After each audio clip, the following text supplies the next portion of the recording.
over Oklahoma about a year ago in 2007.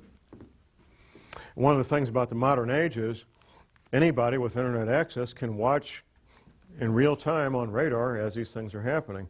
And my friends who are involved in construction and any outdoor activity, they watch that radar every day because it affects their livelihood. And tens of thousands of people saw this event, this hurricane over land. Do we have any other questions out there that have been written down and to be handed up front? We don't? Okay. I'll make sure I get over all these questions here. I think I have. Altitudes of safe places. I've touched on this several times, but once again, the U.S. Navy, not John Moore, the U.S. Navy says that the Missouri-Arkansas Ozarks could become a series of islands. That's pretty scary. Out where I live, the low points are 800 feet above sea level and the high points are 1,200 feet above sea level. Thinking of my neighborhood as becoming a series of islands is very scary. That, however, is what the U.S. Navy says. There's a book I'm going to recommend. It's in your bibliography on your paper, but for those watching this tape, it'll be helpful. The title of it is Patriots Surviving the Coming Collapse by James Wesley Rawles, R-A-W-L-E-S. Patriots Surviving the Coming Collapse by James Wesley Rawles. The collapse he describes is caused by economic problems. However, the book is often described as a survival manual disguised as a novel. The advice he gives and scenarios that take place are very, very likely to be happening in real life. That's why I recommend the book.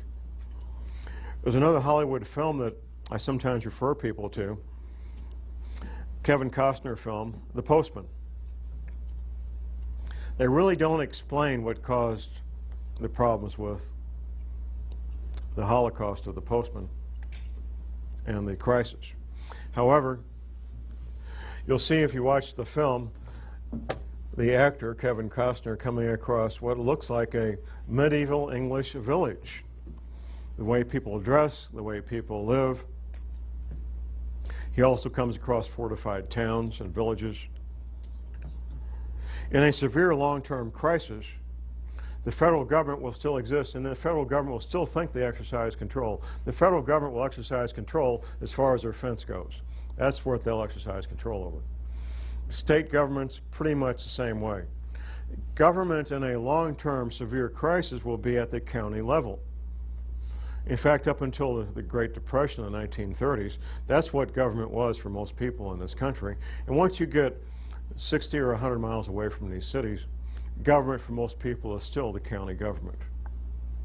County government will once again be king of the hill. If there's any services provided by any government, it will be at the county level in a long-term severe crisis.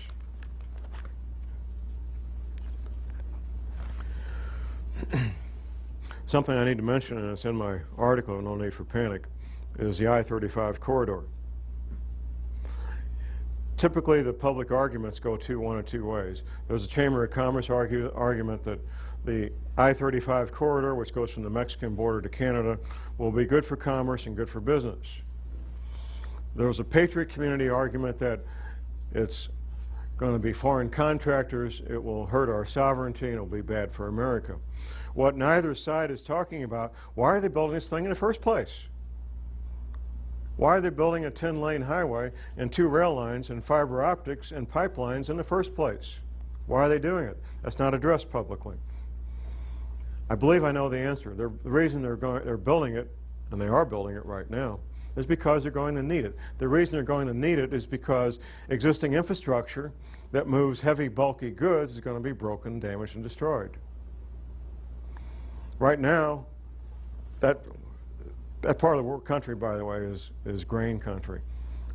Corn, soybeans, and wheat. It's the most productive farmland on the planet. There's nothing else that even comes close. Those heavy, bulky items, corn, wheat, and soybeans, a lot of it's moved right now by trains and by barge, river barge. Well, if the train rails are disrupted and broken, if the rivers are 50 miles wide, you don't have locks and dams on rivers 50 miles wide. They're going to have another way to move the heavy, bulky items through this country. And that's why they're building it. They're building it because they're going to need it. That's why they're building it. They're building it because they're going to need it. They're going to need it because existing infrastructure is going to be broken, damaged, and destroyed. I want to talk a little bit more about communications because it is so essential, and I have to keep coming back to this. Using professional-grade two-way radios is not like picking up your cell phone. It isn't. There's things you have to learn and things you have to know if you want to use and be effective with professional-grade two-way radio communications. A lot of people are hesitant to get one more government authority in their back pocket, and I don't blame you. I don't like to do that either. You don't need to become a licensed ham radio operator to get the skills of a licensed ham radio operator. The skills are what you need. The little card that says you can talk legally, it's nice to have, but it's not mandatory.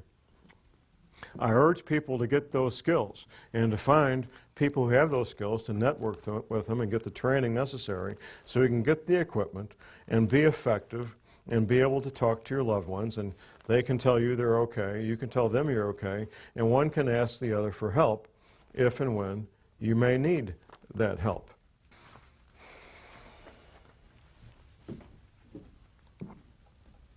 The time we've got, I really can't stand here and tell you precisely. Do we have 21 months? I hope so. As far as earth changes being severe, we probably do. In terms of other potential crises, there may be timelines and dates marked on calendars, but they haven't told me. This economy is in severe trouble. One of the foundational parts of our economy is major banks loaning money to other major banks. That's not happening. That's pretty much stopped if you've been paying attention. Tax-free municipal bonds, the place you park money for widows and orphans. AAA-rated tax-free municipal bonds. Rated by Moody's. People don't trust the AAA rating anymore. Cities wanting to build new water projects, roads, sewers, whatever it might be, are having to offer 17 and 18% interest to get people to buy their tax-free municipal bonds. And they aren't doing it. They can't afford to pay that kind of interest and build new infrastructure in that manner. They simply can't do it. There's a lot of foundational things about our economy that are at severe risk right now in March of 2008. The apparent solution is to create more money, which will make the crisis longer and worse, but that has been the decision, and they're going to stick to it. They're not going to change that decision. My advice to people is to focus on the local, focus on what you can do to help protect your family and your loved ones. I get people calling me on the radio, on my radio show all the time, asking about little hints here and there about what will help make their family safer. Should I move here? Should I move there?